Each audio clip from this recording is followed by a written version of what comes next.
Hi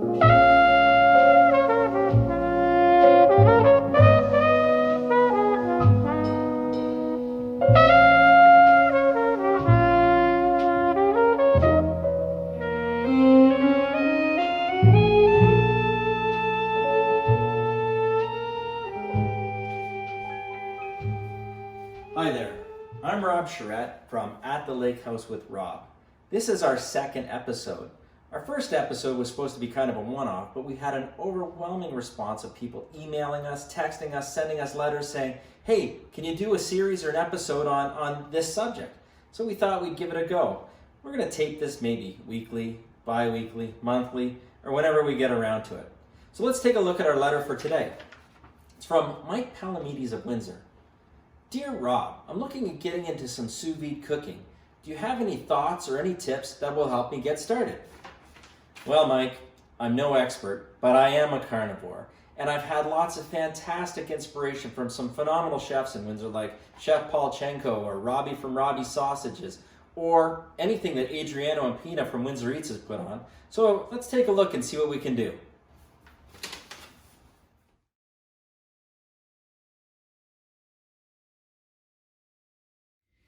Here we have a nice steak. It's a New York strip cut steak. I asked them to cut it about 3 inches thick. In this case here, because I'm going to cook it more like a roast. You see all the fat here? We're gonna leave that on because that'll render down in the slow process of cooking, and all that flavor is gonna go into the meat. Next, we're gonna salt the meat. We're gonna salt it really heavy. There's a misconception that when we salt this meat, it's going to be overly salty. Au contraire, this is going to help tenderize it and goes through the meat. And make sure we salt all sides of it, nice and heavy, thick. I'm even going to salt the fat side. And as well as salt, I'm going to heavily pepper this cut of meat as well. Next, we're going to vacuum seal this. I have a vacuum sealer with the vacuum seal bag, but it's not necessary for you to have one. If you wanted to, you can use the displacement method with a Ziploc, food-safe Ziploc bag, where you fill up your sink with water, and as you drop it in there, the water pushes the air out of the bag, and then you seal it. You can do the same thing. I do have a vacuum sealer, so I'm going to use that. At this point in time, too, if you wanted, if you had some rosemary or some thyme or any other aromatic seasonings, you could put it in here with this and it'll cook down with it as well. I'm just going to leave with the salt and pepper on it.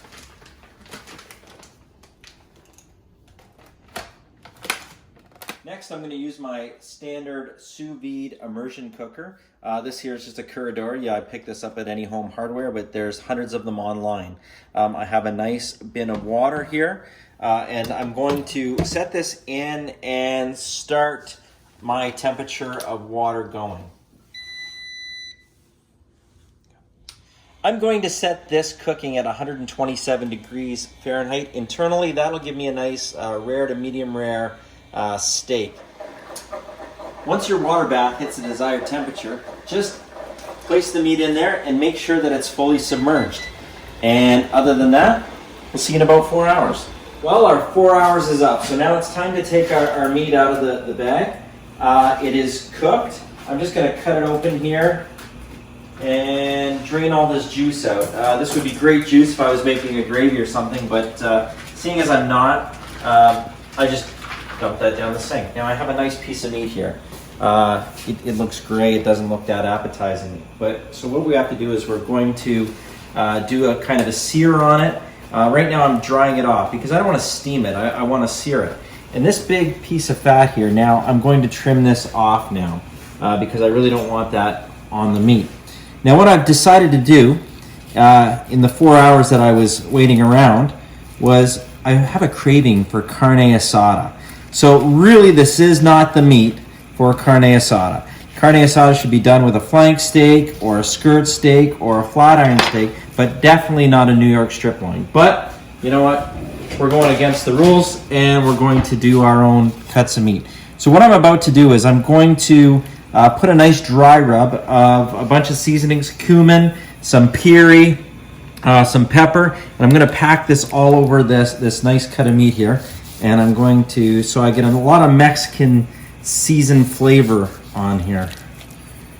And I'm gonna rub that in nice. And what I've done is I preheated the oven to 500 degrees. I'm gonna set it on a rack and I'm going to put it inside the oven for 10 minutes. And after 10 minutes, I'm gonna take it out, let it rest for a minute or two, and then slice, and you're gonna see a thing of beauty. So I'm just gonna stick this in the oven now for 10 minutes.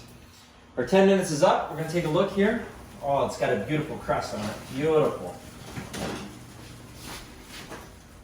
Look at that. A nice crust on there. Let's take a look and see what this looks like inside. I'm hoping it's nice and rare. Put that here. Oh, that's beautiful. Beautiful. Still nice and rare and juicy inside. So what I'm going to do now is I'm going to slice this nice and thin.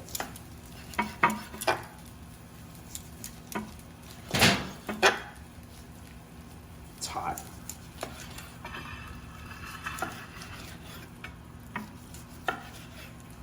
Like so.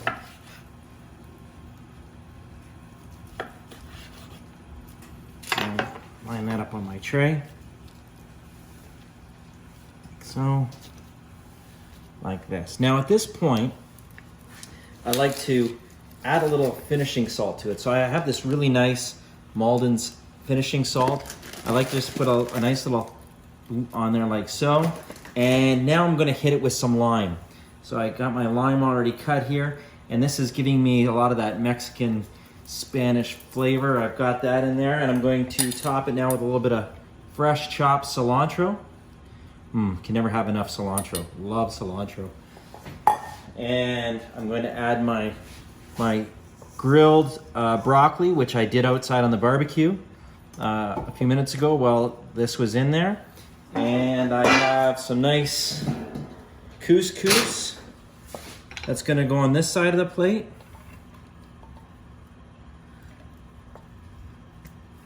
Well, we're not the neatest of people.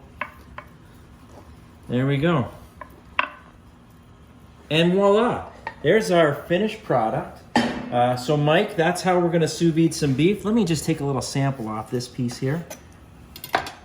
And just, oh, so tender, so good. Oh, I can't stop at one. Can't stop at one. Oh, beautiful. All right, well, this is Rob from the Lake House. I hope you enjoyed today's episode. Please feel free to write in and give us any suggestions or anything that you may want to learn or find out about. And until next episode, have a great night.